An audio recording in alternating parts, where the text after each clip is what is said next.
Well, happy Monday, and as promised, here is the training video in which the topic is how do I conduct a life group for both non-believers and believers. I would take it a step further and say, how do we operate as Wednesday night? How do we operate as a church? How do we operate within our adult life groups, right? It's really across the board when it comes to believers and non-believers. And I know many of you have been wrestling with this as your groups have expanded to less just believers and more believers and non-believers. Well, I think there's two parts here I'd like to tackle. One would simply be going, that is gospel-centered ministry. I was talking to a relative over the Christmas break, and he was talking about how he was removing all midweek programming because he wanted his church to have a more focused mind on going outside the walls of the church for ministry. The problem with that is that's only one side of ministry. Gospel-centered ministry is both. We should constantly be thinking about, just as Christ did, the believer and the non-believer. If you look at Jesus constantly as he is teaching, as he is preaching, as he is discipling, as he is shepherding, there are multiple crowds that find themselves around Jesus. In fact, our college ministry is called The Gathering. And the reason why is because every time that Jesus taught, there was a gathering of people. There were those who called themselves disciples. There were those who were skeptics. And then there were those who were haters. Those who wanted nothing to do with him and thought his words were blasphemous. And he had those three crowds constantly. It was never one or the other. Now the difference is on a Wednesday night or a Sunday morning, or even within your life group setting, is this is probably the setting that tends to be more geared towards preaching the gospel to ourselves, right? We're trying to remind our hearts, our souls, our minds about truth. Well, yes. At the same time, that truth is absolutely applicable for whether you're a believer who is looking to be reminded of that truth, as Paul would say, continually preach the gospel to yourself, or as a non-believer who needs to hear about that truth because it is the power of salvation. Once again, Paul. And so both are absolutely true. That is gospel-centeredness. The gospel's at the center of whether we're talking to a believer. We should be reminding them of the gospel. Or a non-believer, we should be telling them about the gospel.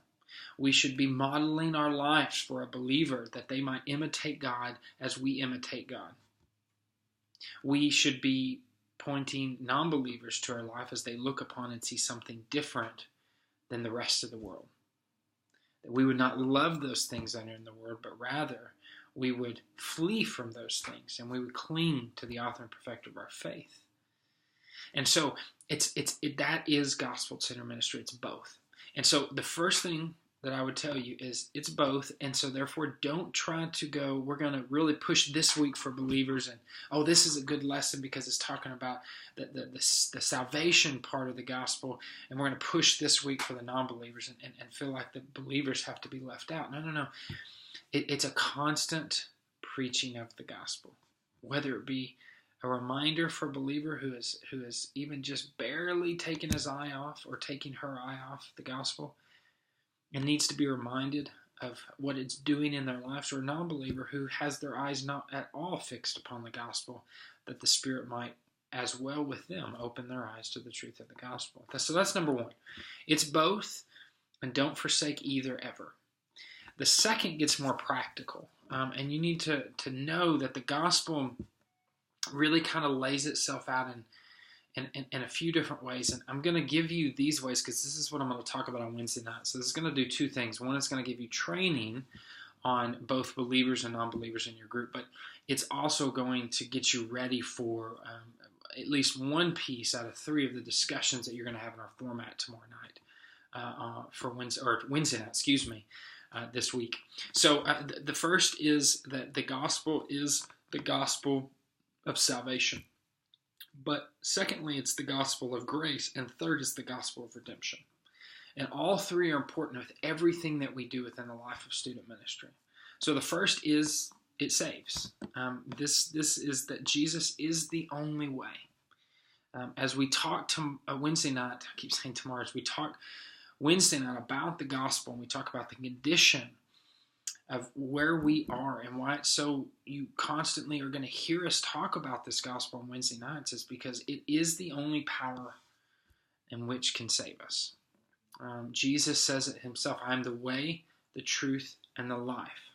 No man, not one. Why? Because all have fallen short, right? All have sinned and fallen short of the glory of God. So there is no one who can come to the Father except through me. I am the way, the truth, and the life. No man shall come to the Father except through me. Jesus says it very, very plainly. Because of our condition, there's only one way, and that way is Jesus. The cross, the resurrection, now there's a way. And so that's the salvation part, right? Garner talked about this on Sunday and over Christmas, the idea that even the name of Jesus means God saves. He saves. That is the whole point of the life, death, and resurrection of Jesus. So we talk about that. That should be an ongoing part of every Wednesday night, whether I'm teaching or whether you are leading in life group. That you might see a student in your group who they still need to talk about God as their Father, but they need to hear it in light of it's a salvation issue. It is He is your Father because of what Christ has done. And that is the way in which we know Him as Father. And you get to know all the good of Him as Father, even if it's different from what you've known as bad from your earthly father. So that's extremely important, right? The gospel of salvation, the gospel and salvation. That is a huge part of the gospel. But the other part is the gospel of grace, and the gospel and grace, however you want to say it.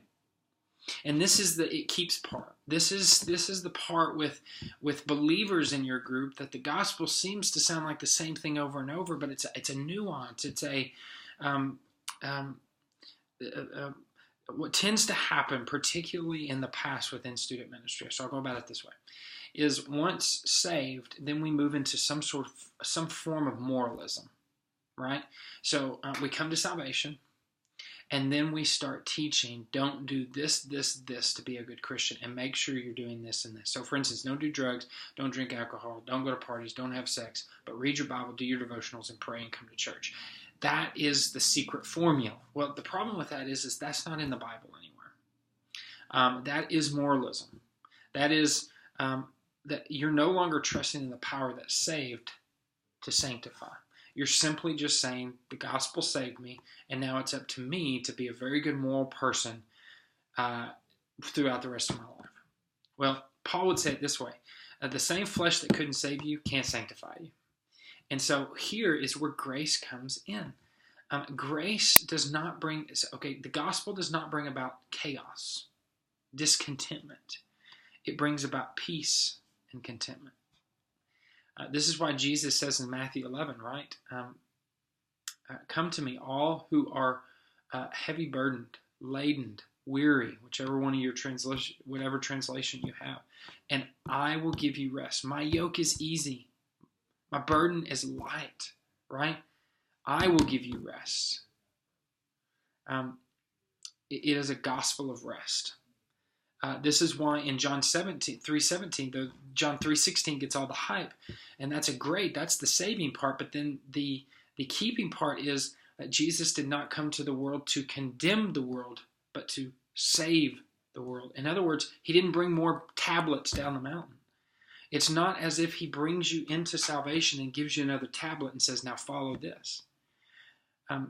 Does He demand obedience? Absolutely, He does. But obedience is different than law. This is why David can say that it's like honey on my lips. How can the law and obedience be like honey on your lips when you understand that it's the same power that saved you that you walk in? We live in a time period in which there is more anxiety, depression, stress within the lives of teenagers than there ever has been. Even within the church. Why? Because they don't understand grace. They understand the saving power of the gospel, but they don't understand grace. Grace is what keeps us. Grace is what is light. Grace is peace. You don't have to work for it. The third piece of the gospel is gospel and redemption. And this one is really, I think last year we really started emphasizing this one, but this is in the context of like a Colossians 1:20, where the salvation, that the gospel, Jesus is looking to unite all things to himself. It is a bigger plan concept. Once again, for both believers and non-believers, it's bigger than the suffering that you're going through. It's bigger than the sin that you're struggling with. It's bigger than the loss that you experienced as a kid.